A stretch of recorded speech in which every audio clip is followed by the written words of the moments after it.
Tudo bem? Boa noite. Boa noite para vocês, para todo mundo. Obrigado. Que alegria estar aqui mais uma vez. Tá tudo certo, viu, gente, com a igreja de vocês. Estou aqui pelo segundo domingo, mas tá tudo certo.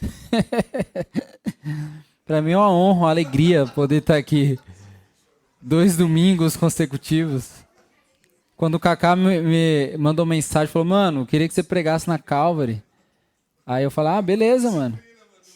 Manda a data, né? Aí ele mandou lá a data. Aí eu olhei e falei assim: mano, assim, não sei se você percebeu, mas são 2 domingos consecutivos. Tá tudo certo? Ele: não, é isso aí mesmo. Eu falei: ah, beleza. Mas que alegria, gente. Que alegria que a gente tá aqui. Tô aqui mais um domingo com vocês. Ficou tudo certo no domingo passado. Todo mundo entendeu. Nada, qualquer coisa me procura aí no final aí que nós troca uma ideia. Mas que bom que a gente está aqui. E como o Kaká falou, hoje é uma extensão daquilo que a gente falou, começou a falar no domingo passado, né? Nós falamos sobre o culto dominical, não como um rito vazio na nossa vida, mas como uma estrutura fundamental de discipulado, né, para a vida de todo cristão. É a partir do culto que nós somos formados como verdadeiros discípulos. Eu acho que quando a gente passa a olhar para o culto a partir da ótica bíblica, a gente para de achar que o culto é o lugar para a gente fazer aquilo que de fato não é. Nós somos treinados aqui, Deus nos forma, e por isso que a gente precisa de vários domingos, não é só em um dia, né? Porque o discipulado, Deus está nos formando à imagem do seu Filho, e isso é um processo mesmo. Então, a cada domingo que a gente se reúne, a gente tem que lembrar, em primeiro lugar, que é o Senhor que nos reúne. Tá? Essa é a primeira coisa que a gente precisa pensar sobre o culto. É o Senhor que nos reúne. E Ele nos reúne por esse motivo, que Ele quer formar em nós o caráter de Cristo. Ah, mas para quê? Para que nós possamos, depois disso, ser enviados. A igreja ela é reunida para se espalhar, certo? É como o Kaká falou, não tem nada a ver com a gente precisa quebrar as paredes, vamos ir pra rua. Eu já, não sei se alguns sabem assim, mas eu já tive um tempo da vida que eu fui pastor de uma igreja de rua. E era muito doido, porque na época, ainda num processo de maturidade, a gente achava, por alguma razão que hoje eu não consigo entender, que ter parede era um problema. Que ter uma estrutura, mesmo que mínima, era um problema para a missão. Fazia com que a igreja não fosse eficaz na sua missão. E a grande verdade é que isso não tem nada a ver, gente. Né? Esse lugar aqui, a gente ouviu por muito tempo que o significado da palavra igreja, eclésia, né, é chamados para fora. E isso trouxe uma compreensão equivocada da natureza da igreja. Porque aí a gente passou a pensar que a igreja que é chamada para fora, ela não precisa estar dentro. Mas a grande verdade é que o significado da palavra eclésia não é chamados para fora, é assembleia. Então a igreja, ela reúne. A principal característica da natureza institucional da igreja é que ela é reunida pelo próprio Deus, para que depois ela consiga servir em missão. Porque é aquela coisa, se a gente vai para o mundo falar, seja lá o que for, a gente só pode falar daquilo que nós temos algum tipo de conhecimento. E isso só é possível a partir do discipulado. A gente é discipulado para poder agora comunicar as verdades do Evangelho na cidade, no mundo que a gente vive. Certo? Então, o culto, como eu falei no domingo passado, ele é uma ferramenta pedagógica de envio e de treinamento missionário, certo? É no culto que nós somos formados. É no culto que a gente é instruído, capacitado para servir em missão. Então, não é menos culto que a gente precisa, é mais culto. Mas que a gente compreenda o que é culto. Que não é um rito vazio. Que não é uma reunião semanal que a gente vem forçadamente. Não é nada disso. É o próprio Deus que nos cativa e vai nos trazendo, nos atrai para perto dele primeiramente. O culto tem a ver com isso. Deus, ele nos atrai para si, primeiramente. E a gente só pode perceber que nós somos atraídos por Deus para pertencer nele quando ele nos atrai e nos coloca diante dos nossos irmãos. E agora a gente está nessa assembleia para relembrar de tudo isso. Então a gente é formado aqui para quando a gente sair daqui, a gente ser enviado. O James Smith ele fala que o nosso Deus ele não é um Deus deísta, que nos envia por conta própria e que a gente vai viver lá da maneira que a gente quiser. Não, Deus nos envia e nos envia com a sua shalom, com a sua paz. Por quê? Porque nós somos enviados por um Deus que nos leva, nos conduz, para que a gente viva agora de maneira fiel. Quando a gente pensa em igreja relevante, biblicamente, não é uma igreja que está engajada com causa social, uma igreja que está engajada com um aspecto político, não é nada disso, gente. Uma igreja relevante para o mundo é uma igreja fiel. É uma igreja que entendeu que a fidelidade ao Senhor e a sua mensagem deve estar no centro de todas as coisas. Então, por isso que hoje a gente vai falar um pouco sobre teologia da cidade. Não sei se esse termo é comum para você, se é familiar. Talvez missões urbanas seja um termo mais familiar para vocês, certo? Teologia da cidade é um termo talvez mais teológico, técnico, para falar aquilo que é a prática das missões urbanas, certo? Então, teologia da cidade é missões urbanas, certo? É como que o evangelho é proclamado nos grandes centros urbanos, como que o evangelho afeta e impacta a vida das cidades. Esse tema é um tema muito, muito importante para mim. Já tem anos que eu me dedico a estudar sobre teologia da cidade, sobre missões urbanas. Agora eu estou finalizando um livro que vai chamar A Missão, a Igreja e a Cidade, que é um livro de missiologia urbana. E então é um tema que é muito importante para mim e que eu queria poder hoje conversar com vocês sobre isso aqui. Mas por que esse tema é tão importante, gente? Porque, em primeiro lugar, esse tema ele é importante para Deus. Por que olhar para a cidade deveria ser importante para nós? Porque Deus tem um olhar para as cidades. A gente vai pensando assim, cara, esse mundo está muito louco, a cidade, nossa, tá louca. A gente acaba o nosso culto de manhã no domingo e a gente geralmente vai ali no Largo da Ordem para comer alguma coisa e é surreal o que a gente vê na cidade. E a gente tem, talvez, um movimento de se distanciar da cidade ao invés de se engajar com ela. A gente tem muito mais facilidade de olhar para aquilo e falar assim, meu Deus do céu, Deus me livre. Eu quero ficar longe disso, porque eu sou cristão. O cristão não deve se envolver com nada disso. É muito mais fácil para a gente fazer isso. Olhar aquilo ali e falar assim, não, vou para a minha realidade, que é o meu mundinho, e deixo aquilo ali do jeito que está. E a gente deveria ter um olhar diferente para a cidade. Por quê? Porque Deus ele tem um olhar diferente para a cidade. A gente deveria ter atenção. A gente precisa olhar de maneira atenciosa. Por quê? Porque olhar para a cidade é parte fundamental do cumprimento da grande comissão. Gente, a grande comissão, quem lembra da grande comissão? Tá valendo, só para a gente lembrar. Tá valendo. Não foi...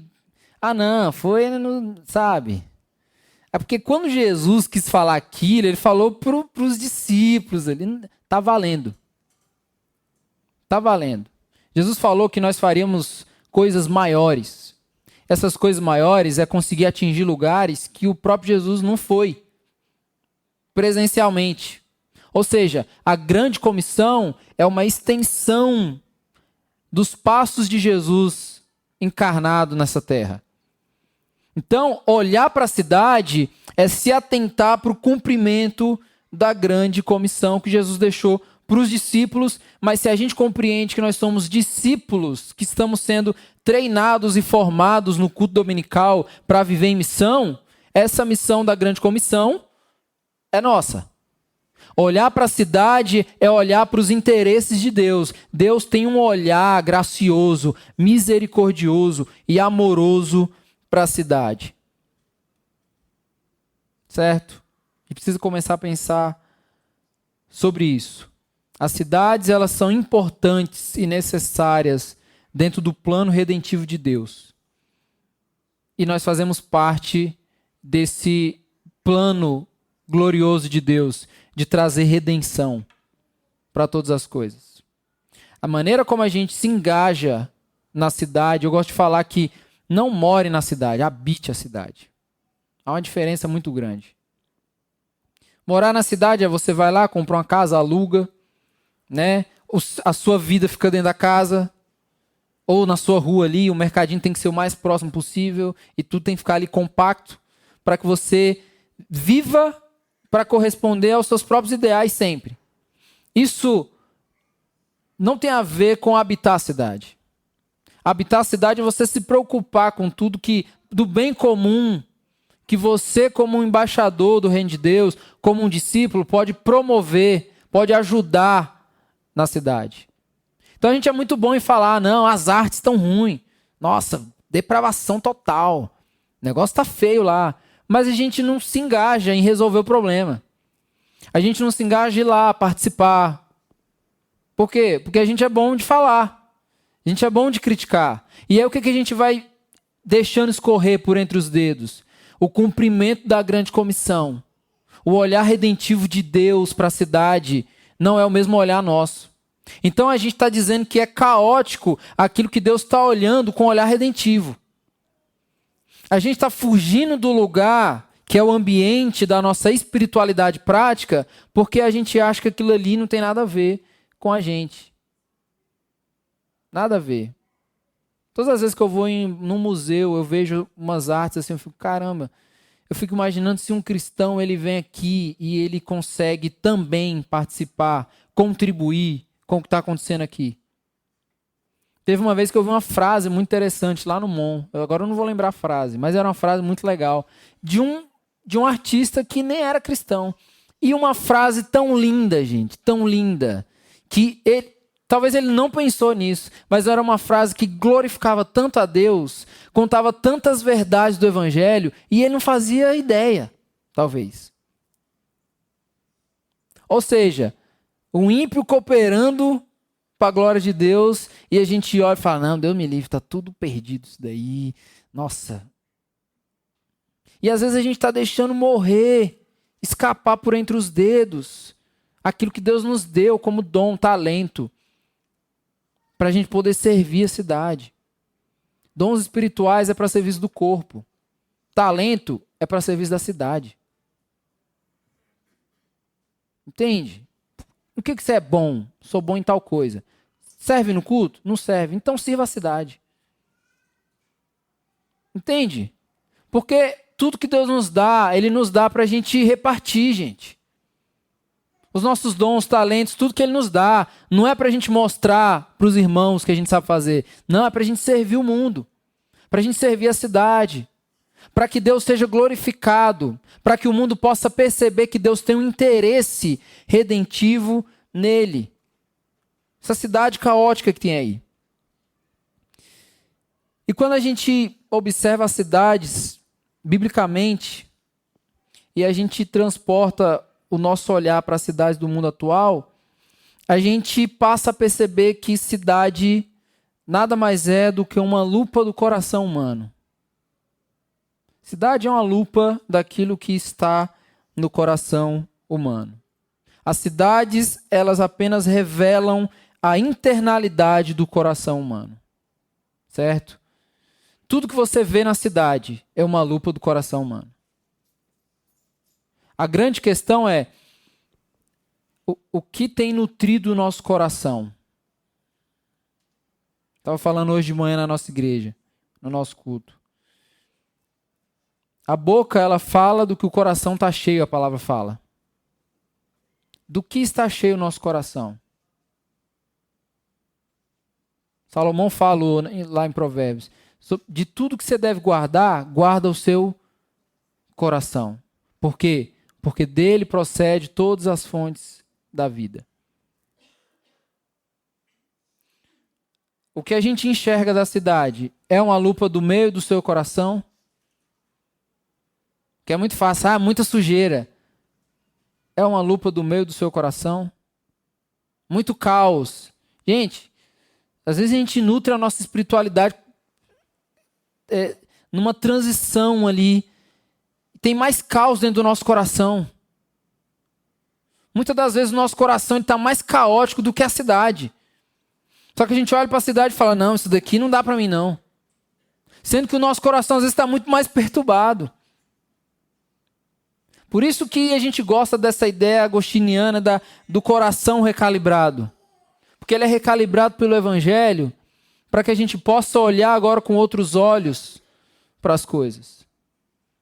Desde sempre, desde as primeiras cidades na Bíblia, as cidades sempre foram uma lupa do coração humano. Sempre. Todas as cidades que a gente vai ver no Antigo Testamento, elas revelavam aquilo que era o coração humano. Coração humano. A gente deveria orar e falar assim, Deus, transforma meu coração para que a cidade seja transformada. Não, Deus, transforma essa cidade. Usa alguém. Alguém quem? Deus, transforma o meu coração, o seu, o nosso coração, para que a cidade seja transformada. Para que a gente possa habitar essa cidade. Para que a gente possa participar desse plano redentivo de Deus na cidade. A primeira cidade existente no mundo está relatada no capítulo 4 de Gênesis. Quem lembra dessa cidade? Enoque, o nome dessa cidade. Quem era o fundador dessa cidade? Caim. Quem era Caim? O primeiro bebê do mundo, que foi o primeiro homicida do mundo. A primeira cidade existente no mundo bíblico foi fundada pelo primeiro bebê do mundo, que foi também o primeiro homicida do mundo. A cidade é ou não é a lupa do coração humano? É. A grande questão é como que a gente trabalha o nosso coração para a gente lidar com isso. Essa é a grande questão. Enoque era o nome dessa cidade. Enoque foi fundado por Caim, irmão de Abel, ambos filhos de Adão e Eva. Depois que o Caim matou Abel, ele fugiu da presença do Senhor, como diz lá o texto. E ele foi habitar numa terra chamada Nod, que significa lugar de fuga. Então Caim, ele mata o irmão e ele vai para um lugar que o nome desse lugar é Nod e significa lugar de fuga. Lá o Caim e a sua mulher tiveram um filho e colocaram o nome desse filho de Enoque. Então Caim e a sua mulher tiveram um filho e o nome do filho era Enoque. Nesse lugar da fuga, eles procriaram ali e deram o nome de Enoque ali. Depois disso, Caim foi e fundou a cidade e deu o nome do próprio filho. Certo? Esse é o cenário aqui da primeira cidade existente no mundo, dentro do relato bíblico. Lá na sequência da narrativa, no capítulo 4, a família de Caim cresceu. E enquanto Caim edificava a cidade, a sua família ela ia crescendo. E basicamente a edificação dessa cidade era por meio dos talentos dos familiares de Caim. Quando a gente vai ver lá no texto, toda a família de Caim contribuía para o funcionamento da cidade. Toda a família. Tinha um lá que mexia com gado, tinha outro que mexia fazia estátuas, coisas, ou seja, tudo aquilo que a gente identifica que forma uma cidade estava presente ali nos talentos dos parentes ali do Caim. Então, segundo o texto, os familiares de Caim, eles contribuíram para o desenvolvimento dessa cidade através das suas expressões de trabalho. Então, quando a gente pensa cidade, o que é uma cidade? O que precisa ter? Quais são as características? Quais são os elementos que tem para que você olhe e fale assim, não, isso daqui é uma cidade? Geralmente, primeira coisa, gente. Tem que ter gente. É ou não é? Tem que ter uma população. Tem que ter pessoas ali habitando. Tem que ter uma economia. Tem que ter arte, tem que ter cultura, tem que ter moradia, mobilidade. Tudo isso são características que formam uma cidade. A infraestrutura de uma cidade diz muito sobre ela, sobre o funcionamento dela. Todas essas são características fundamentais que formam uma cidade. E como o texto vai dizer lá no capítulo 4 de Gênesis, todas essas características, elas estavam presentes ali na cidade de Enoque por meio dos talentos dos parentes de Caim. Só que, gente, tem uma questão aí no surgimento dessa primeira cidade. Quando você olha, você pensa assim, não, tá beleza, a cidade está funcionando. Caim fez um bom trabalho. Edificou uma cidade, os seus parentes, ou seja, ele povoou aquele lugar, e o povo que está lá está fazendo acontecer a vida da cidade, e a cidade está só crescendo cada vez mais. Só que o problema dessa cidade é o propósito do coração de Caim. Caim, ele constrói uma cidade para fugir de Deus. Enoque, a cidade de Enoque, é uma cidade que é uma fortaleza para Caim. Por quê? Porque Caim, ele está se protegendo. Está se protegendo. É muito engraçado isso, porque depois que Caim matou Abel, Deus falou assim para o Caim, ô Caim, relaxa, cara. Eu vou colocar um selo em você, não vai acontecer nada. Mesmo depois de entregar Caim para Satanás. Fala, relaxa. Eu imagino o Caim que nem a gente assim, sabe? Sabe quando alguém te garante uma coisa e você ainda assim não acredita? O Caim era esse cara. Deus falou, não vai acontecer nada, relaxa. Se acontecer alguma coisa contigo, vai dar ruim pro outro. Relaxa, cara. E aí esse cara pega e constrói uma cidade para se proteger. Ou seja, não está nem aí para o que Deus falou para ele. Não está nem aí. A cidade de Enoque, ou seja, a primeira cidade existente no mundo, foi criada, foi desenvolvida para apresentar o coração pecaminoso do ser humano. Que não confia em Deus, que não confia no Senhor, que confia na sua própria força. Vou construir aqui uma fortaleza e agora eu estou protegido de tudo e de todos. Mesmo que Deus já tenha falado que nada vai me acontecer. Eu vou contribuir com a minha própria proteção. Esse é o cenário aqui dessa primeira cidade. A cidade é uma lupa do coração humano. Um empreendimento para o benefício particular. Se a gente olha para essa primeira cidade e já vê algo muito estranho, a cidade ela nasce a partir de uma motivação pecaminosa. Como que a gente deveria olhar para a cidade hoje? Talvez a gente veja hoje as marcas na nossa cidade, na cidade que a gente mora. A gente mora, gente, na cidade que o Brasil todo olha e fala assim, nossa, você mora em Curitiba. E talvez a gente não percebeu o tanto de problema que a nossa cidade tem. Há muitos problemas. E esses problemas são só problemas do coração humano. Que não conseguem corresponder a Deus, ao mandato que o próprio Deus deu na criação. Quais foram os mandatos que Deus deu na criação? Mandato espiritual, mandato cultural, mandato social. Deus, quando cria o homem, Ele quer que esse homem se responsabilize por esse mundo. Mas baseado em quê? Na relação que ele tem com o próprio Deus. E depois que ele consegue olhar para essa relação com o próprio Deus e cuidar e cultivar desse mundo de Deus, ele também cuida e cultiva da relação com o outro. Esse é o mandato. O mandato cultural é o que Deus quer de nós diante desse mundo.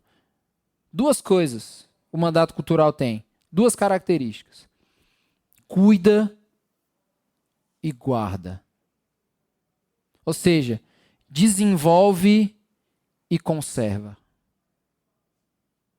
São duas responsabilidades que a gente tem diante do mundo. Cuidar do mundo e conservar.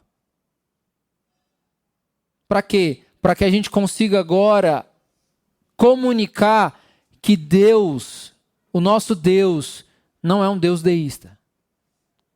Não é um Deus que criou o mundo, deu corda, né? No mundo e agora pronto. Se vira mundo. Você sabe o que acontece no 7º dia da criação ali, que a gente chama de dia do descanso de Deus, o dia que Deus não trabalhou, que Deus descansou? Sabe o que acontece ali? Uma mudança de trabalho de Deus. Deus, ele passou 6 dias criando. O trabalho da criação se encerrou. O que é que a gente geralmente acha sobre Deus? Deus criou e depois agora está aí o mundo, agora eu vou ali descansar. E o mundo agora se organiza por conta própria. Na maioria das vezes a gente pensa isso sobre Deus. Olha o mundo, olha o jeito que está o mundo. Parece que Deus não está vendo. E às vezes a gente fica tentando lembrar Deus. Olha Deus. Já percebeu as nossas orações? A gente está querendo lembrar Deus. De olhar para o mundo que Ele criou. Deus, você não está vendo não? As crianças estão morrendo. Olha isso, olha aquilo outro. Fico imaginando Deus assim, eu sei. Você está querendo me ensinar? Por quê? Porque a partir do 7º dia da criação, esse dia que Deus descansa, Deus agora começa um novo trabalho na humanidade, que é o trabalho da providência. A teologia chama isso de doutrina da providência, ou seja, do 7º dia para frente, Deus agora está trabalhando em governar e cuidar desse mundo que Ele criou em 6 dias. Ou seja, o nosso Deus, Ele não é um Deus deísta, que criou, deu corda e depois foi descansar e deixou o mundo à sua própria sorte. Não, Deus, Ele se preocupa com cada detalhe da criação, com cada detalhe do mundo que Ele criou. E Ele nos coloca nesse mundo para que a gente também olhe para esse mundo e se preocupe com cada detalhe. Com cada detalhe. A diferença do nosso olhar para as cidades a partir daquilo que a gente entende hoje. A gente pensa assim, cidade, precisa ter gente, precisa ter economia, precisa ter isso, precisa ter aquilo outro. A diferença bíblica do sentido original da cidade é que cidade não tem a ver com nada disso. Você sabe que cidade, biblicamente, ela tem a ver com a ausência de espaço entre as pessoas. Sabia disso? O que era a cidade, as primeiras cidades do mundo? Era um lugar fechado, muito pequeno, e com o máximo de pessoas possível habitando ali dentro. Você consegue pensar isso? Tipo uma lata de sardinha cheia de gente. Eu gosto de falar, quando estou dando aula de missiologia, que um exemplo muito claro que a gente tem desse conceito de cidade no contexto bíblico são as favelas brasileiras. São lugares que não cabe aquele tanto de gente, mas que tem aquele tanto de gente. Então você tem um espaço que cabe 100 pessoas e tem 800 mil. Aí você fala, meu Deus, mas isso é uma loucura. E isso, biblicamente, é cidade. As primeiras cidades na Bíblia, elas eram marcadas pela vida na rua. Por quê? Porque não tinha como estar dentro das casas. Por quê? Porque era tudo muito apertado. Então a vida na cidade era uma vida que estava sempre em contato um com o outro. Cidade, biblicamente, é isso. Não é um lugar, mas é o tanto de gente que cabe em um lugar. Isso forma uma cidade. É disso que a Bíblia fala sobre cidade. Isso já deveria nos acender um alerta sobre o nosso compromisso com a cidade. Nós estamos nos distanciando das pessoas da cidade ou nós estamos encurtando os espaços entre nós e elas? Qual é a nossa ligação aí? A gente está cada vez mais próximo das pessoas ou a gente está cada vez mais distante das pessoas? Porque aí é aquela coisa, se a gente está cada vez mais distante, a gente não vive na cidade, não. Não vive. A gente não habita a cidade. O nosso compromisso com a cidade tem que ser eu tenho que estar cada vez mais perto. Ou seja, eu tenho que encurtar os espaços entre eu e o outro. Só que isso é cara, a nossa cultura é uma cultura de não me toca. Em Curitiba tem um fenômeno que é muito engraçado, gente. A pessoa ela não entra no ônibus se o ônibus estiver cheio. Ela espera o outro. Isso não existe em lugar nenhum do Brasil, viu? Só aqui. Teve uma vez que eu estava assistindo o jornal e eu estava assim, eu quero saber quais são os problemas da minha cidade, Curitiba. Quero saber o que o jornal vai dizer. E o jornal ficou um tempão falando de uma situação. A superlotação dos ônibus. E as pessoas estavam completamente revoltadas, assim, porque isso é um absurdo. Que a gente tem que andar nos ônibus desse. E assim, vários espaços assim, ó, dentro do ônibus, você ficava assim, não estou entendendo. Por que eles estão reclamando? Se a gente vê em outras cidades do Brasil, gente, tem gente que vai assim, ó, dentro do ônibus. Vai assim, só tá lá, ó. Foi jogado. Ela foi enviada. Ela foi, ó, sabe? Ou seja, a nossa cultura, por causa do pecado, é uma cultura que a gente não quer que as pessoas toquem na gente. Quanto mais distante a gente estiver do outro, é melhor para nós. É ou não é? Então a gente não pega o ônibus cheio, a gente não gosta de ir para um lugar que está tudo muito apertadinho. Por quê? Porque aquilo ali traz incômodo para a gente. Por quê? Porque nos tira do nosso lugar de conforto. Sendo que cidade é outra coisa. Cidade é outra coisa. Cidade é o movimento contrário a isso. Entender a cidade é compreender um movimento contrário a esse. Eu acho que a gente ficou muito feliz na época da pandemia, né, de poder ficar longe, assim, nossa, graças a Deus, agora eu vou ficar de fato longe, né, sem precisar ter que ficar dando muitas explicações. Mas isso está errado, gente. Está errado. A gente precisa ter um olhar diferente para a cidade. A gente tem que ter um olhar a partir da ótica de Deus. Deus ama as cidades. Deus ama as cidades. O Tim Keller, ele fala uma coisa que é bem importante para isso.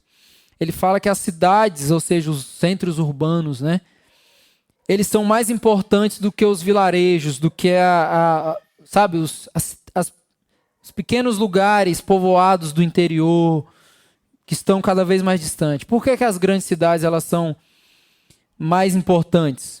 Porque nelas habitam o maior número de pessoas. E ele fala que Deus ama mais as cidades do que o mato, por exemplo. O interior, aquele lugar que a gente ama. Por quê? Porque é na cidade que está o objeto do amor de Deus, que são as pessoas. Quanto maior é uma cidade, maior são as necessidades de redenção dessa cidade. Por quê? Porque é muito mais gente pecadora ali habitando aquela cidade. Então, perceba o interesse de Deus pelas cidades. Por que Deus se interessa pelas cidades? Porque existem pessoas nas cidades. E quando Deus ele cria, lá na narrativa da criação, a única coisa que ele cria à sua imagem e semelhança é o homem. A única coisa. Deus não cria árvores à sua imagem e semelhança. Deus não cria animais à sua imagem e semelhança. Deus não cria nada disso à sua imagem e semelhança. Deus cria o homem. Então, a melhor parte da criação é o homem. É o ser humano. Que por acaso habita as cidades. E que estão por aí, colocando para fora o seu coração. E estão por aí. Então perceba o interesse de Deus pelas cidades, é por causa disso. Porque Deus ele tem interesse por pessoas. Gente, isso deveria nos constranger. O tanto de vezes que a gente abre a boca e fala assim, eu não gosto de pessoas. Deus tem interesse por pessoas. A melhor coisa que Deus criou foi o ser humano. Se a gente não tem interesse por pessoas, nós não temos interesse pelo próprio Deus. A gente está querendo dizer, com outras palavras, que aquilo que Deus fez é ruim. Sendo que ele, a cada dia ali, da criação, ele olhava e via que era bom.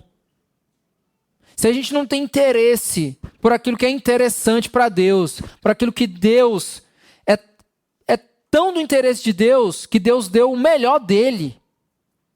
Entregou o melhor dele para redimir as pessoas. Por isso que a gente precisa do evangelho todos os dias na nossa vida, gente. Por isso que a gente precisa ser relembrado todos os dias do nosso estado de queda e da redenção que a gente só pode encontrar em Cristo. Porque de fato é isso aí que a gente é mesmo. Essa porcaria que a gente é. Que não gosta das pessoas. Que não gosta da cidade. E a gente nunca vai estar satisfeito. Eu estava fazendo essa reflexão esses dias. A gente nunca vai estar plenamente satisfeito. Já parou para pensar? Você trabalha, luta. Não, porque o meu objetivo é isso daqui. Quando você chega no seu objetivo, você vai falar assim, mas eu acho que, não sei, ainda está faltando alguma coisa. Então, nossa, a cidade é maravilhosa, mas não sei, aquela parte ali da cidade, a gente nunca vai estar satisfeito. Isso é normal. Isso é normal. Não se frustre com isso. É normal a nossa frustração em nunca estar satisfeito. Por quê? Porque tudo isso aqui é temporal. Tudo isso aqui é passageiro. A gente não pode estar satisfeito com aquilo que é passageiro. A gente tem que estar aqui para habitar isso aqui, para a glória de Deus, mas nunca estar satisfeito. Plenamente satisfeito. Por quê? Porque a gente só pode estar plenamente satisfeito em Cristo. E aí, a gente tem que ser relembrado desse compromisso dele com a gente, para que a gente agora se comprometa com as coisas que ele que se compromete. Eu amo a Deus. Se você ama a Deus, ame aqueles na qual o próprio Deus ama. Ame aqueles que Deus ama. Há um movimento, gente, global. As cidades, o mundo daqui para frente é um caminho. Ele vai ser cada vez mais urbano. Cada vez mais as pessoas saem dos interiores e vão para as grandes cidades em busca de oportunidades, em busca de emprego. A vida na cidade, ela afeta o mundo. Quando você pega e olha assim, você vai lá no interior do Nordeste, lá no sertão brabo. Você vê que tem uma menininha lá, tal, adolescente, ela tem um celular. E sabe qual que é o mundo dela? É o mundo da internet. Ou seja, é um mundo que não tem nada a ver com o lugar que ela vive. Ou seja, ela é afetada totalmente. Ela passa agora a pensar. Tudo que ela almeja agora tem a ver com aquilo que é a vida da cidade. Entende a importância que as cidades, os grandes centros urbanos, têm para o mundo? A gente que produz tudo, que o mundo todo vai ver. É nas grandes cidades que tudo acontece. Que a tecnologia ela se desenvolve. É aqui. E há um distanciamento dessa pessoa que está lá longe, vivendo uma realidade totalmente diferente. Ela olha para o celular e ela pensa, caramba, mas olha só. Ela quer colocar uma blusa de frio, mas faz muito calor no lugar que ela mora. E ela fala, cara, mas sabe, há uma distância enorme. Porque isso tem a ver com a influência daquilo que as cidades produzem para o mundo. O impacto que as cidades têm para o mundo é grandioso. É por isso que nós devemos plantar igrejas nas grandes cidades. Por quê? Porque a gente compreende que o problema do mundo não é de ordem social. Uma vez me fizeram a pergunta, por que plantar mais igrejas e não abrir ONGs? Falei, porque o problema do mundo não se resolve com ONG. Não resolve. Ajuda, mas não resolve. O que resolve o problema do mundo, que é o problema do mundo é o pecado, é somente a pregação do evangelho.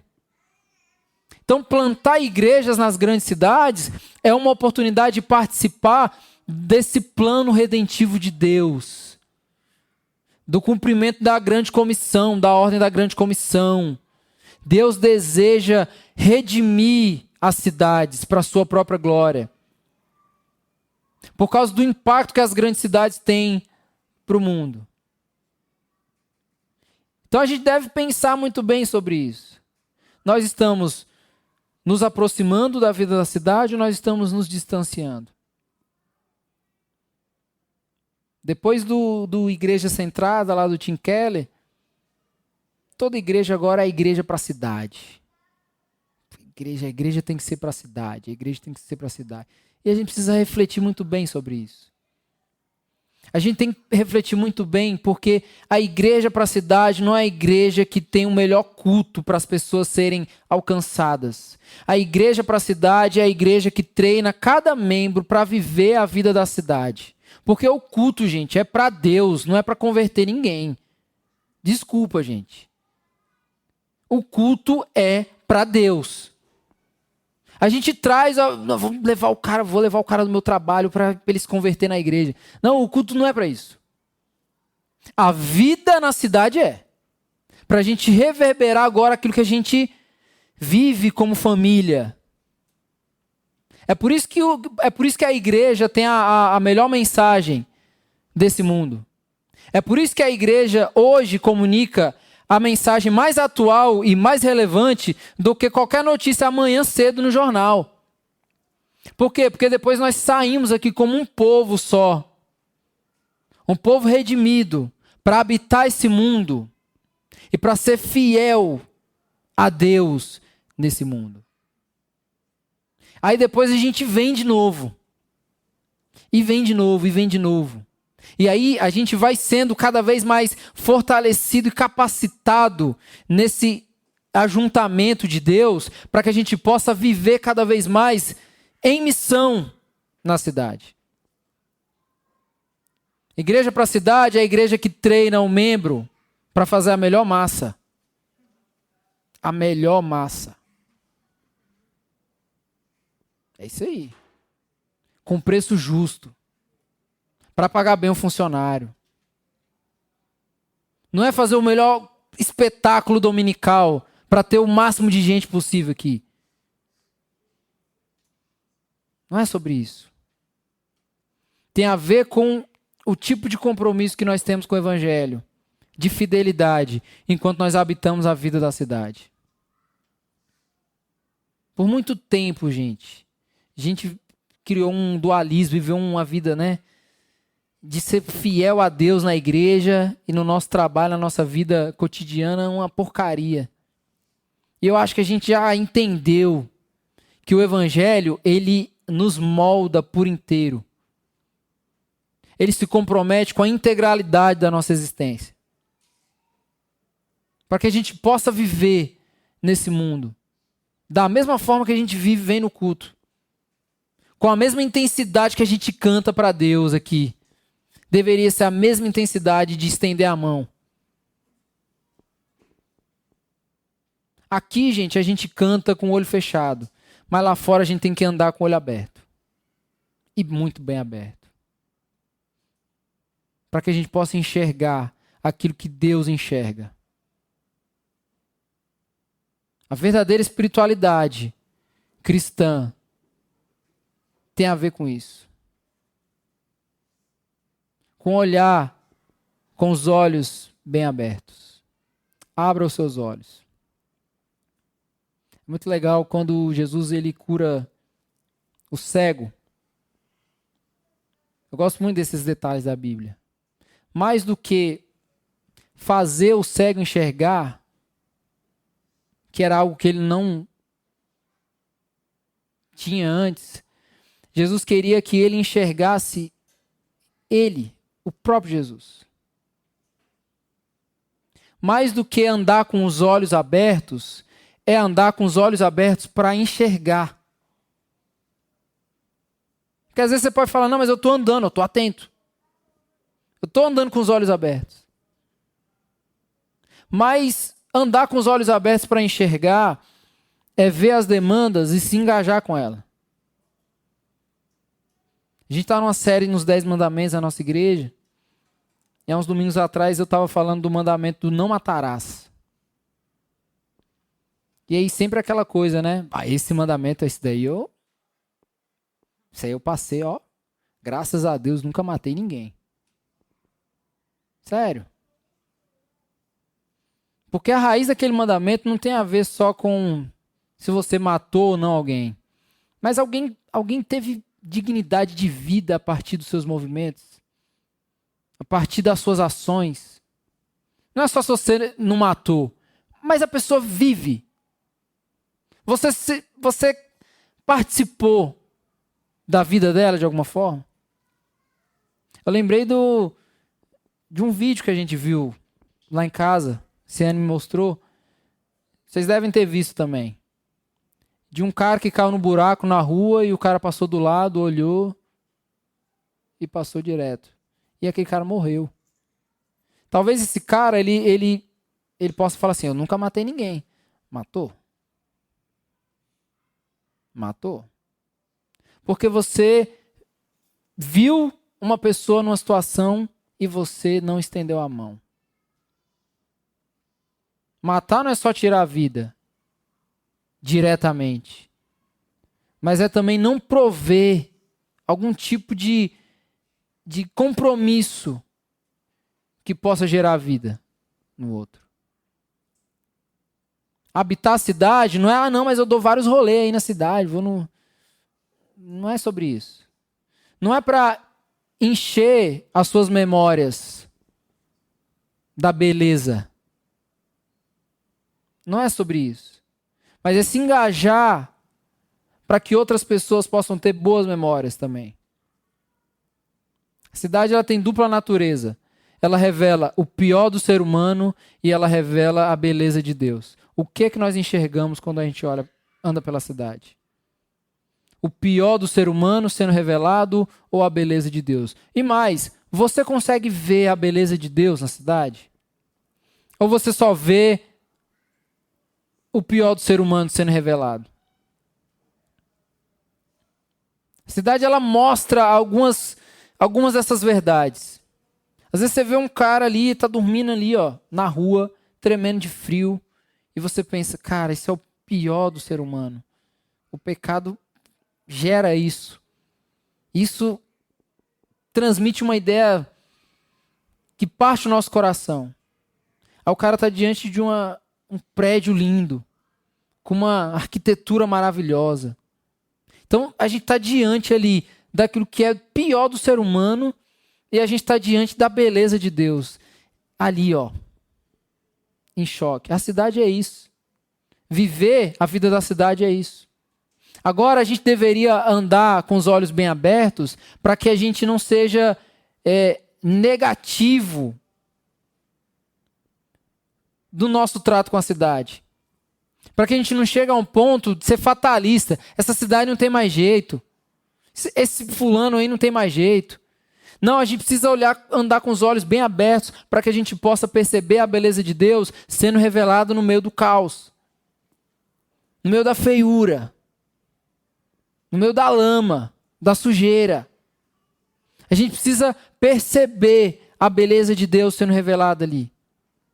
Para isso a gente precisa viver a vida da cidade. Saia mais. Saia com a sua família. Mas não saia só porque você quer fazer a sua família se divertir. Saia para você perceber o que é a cidade. Para você olhar para a cidade. Não é só para o seu benefício, para o seu bem-estar. Mas é para um bem comum. Nosso envolvimento com a cidade tem a ver com o bem comum, a busca pelo bem comum. Esse bem comum que glorifica a Deus, que atinge a nossa vizinhança, que a gente consegue fazer com que as pessoas olhem para Deus quando elas enxergarem aquilo que a gente está vivendo. Amém? Vamos orar.